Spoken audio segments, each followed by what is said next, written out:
Então, existe um método, né, chamado método de coerência. Né?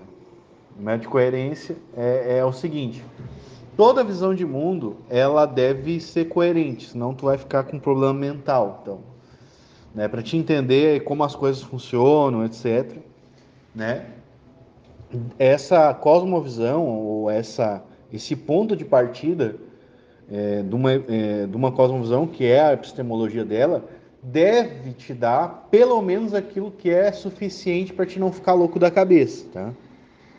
Então, ela tem que responder aquilo que nós chamamos de questões últimas da vida.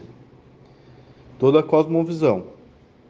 Então, você não parte provando uma cosmovisão, você parte demonstrando que ela é coerente e ela supre essas questões últimas da vida, entendeu? Agora, o jogo é diferente, não é provar algo, mas demonstrar que essa cosmovisão tem um sistema interno que responde satisfatoriamente todas as questões últimas da vida, entendeu? Então, Gordon Clark vai dizer que a cosmovisão cristã é a melhor cosmovisão.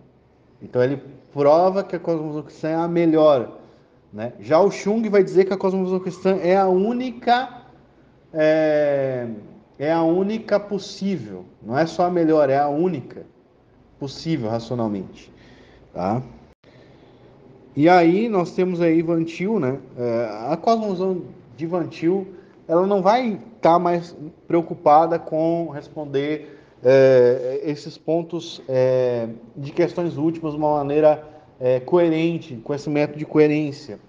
Ela vai estar preocupada em como é que eu vou dizer assim, demonstrar que todos temos pressuposições, entendeu? A questão do qual padrão, que é uma verdade, entendeu? É o pressuposicionalismo, né? Né? Só que aonde ela se pressupõe, né? Então a cosmovisão evangeliana ela vai afirmar que os sentidos ainda fornecem de alguma forma o conhecimento, ela vai tentar salvar ainda o empirismo do, do, do fracasso epistêmico, né? Então ela não vai suportar só um ponto de partida, mais dois. Isso pode entrar em conflito depois na hora de formar uma cosmovisão. Né? O Doever já vai partir que o princípio fundamental é a revelação e a ideia, né? A ideia não, o centro da epistemologia dele vai partir do próprio coração humano, no caso, como com o centro religioso, ou seja, tanto a escritura ela deve fornecer a resposta humana, né, para os problemas filosóficos, quanto o coração humano, né, como com o seu centro religioso vai fornecer então essas ferramentas para se trabalhar a apologética. Né? Então essas são as três linhas pressuposicionalistas mais comuns, né?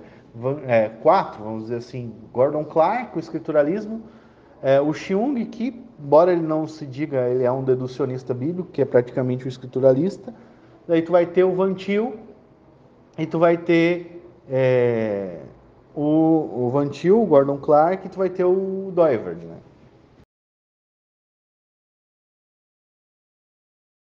Como a cosmovisão não cristã é baseada no empirismo, vamos pegar as duas linhas, tá? Filosóficas que nós temos humanas, assim. A primeira é o empirismo, obviamente, que não vai fornecer as questões últimas da vida, e se for colocado no método dedutivo, ele vai ser demonstrado como não, como falacioso. Ele não pode produzir aquilo que nós consideramos como verdade, porque não é uma dedução lógica, é uma indução, tá? Ah, Depois, o racionalismo, ele não pode nos dar, não pode nos fornecer verdades, porque ele também não fornece as proposições necessárias, um conteúdo necessário para responder essas questões últimas, né? Então, por exemplo, assim, a lógica é verdadeira, ok, beleza, nós não podemos negar isso, nós sabemos disso, mas isso, por si só, nós fazemos isso com a dedução lógica, de um raciocínio dedutivo, ok? Mas nós não temos a fonte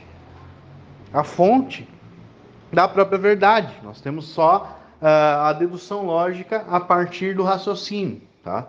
Mas nós não temos a proposição necessária para colocar essa verdade dentro de um grupo de coisas que vai justificar, por exemplo, não estuprar, vai justificar outras coisas, né, necessárias. Ou seja, as proposições que o racionalismo pressupõe ainda torna, por falta, vamos dizer assim, ausência, né, a cosmovisão racionalista irracional.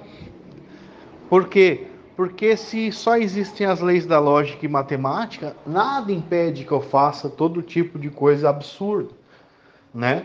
O outro ponto também, mesmo que eu conseguisse justificar a moral, sem a doutrina da justificação pela fé, eu estaria condenado. Ainda não teria uma revelação, as proposições necessárias para viver essa vida aqui, né? Então, ainda assim restaria irracionalidade, né?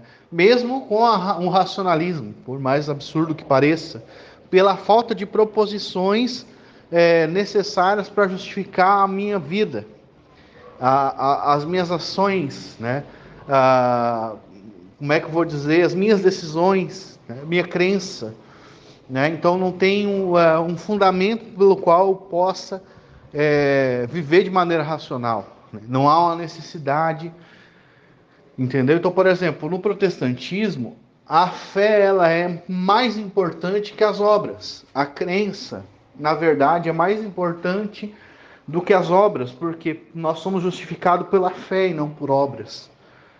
Para quê? Para que ninguém se glorie. Por quê? Para que Deus receba toda a glória. Ou seja, existe um fundamento racional que faz com que as coisas façam sentido.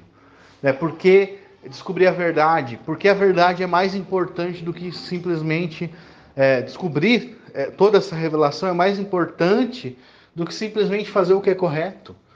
Ou o que eu acho que é correto. Ou se eu só tenho moralismo. Entendeu? Então falta coisas no contexto social, no contexto vivencial, existencial e realista para que eu viva a minha vida.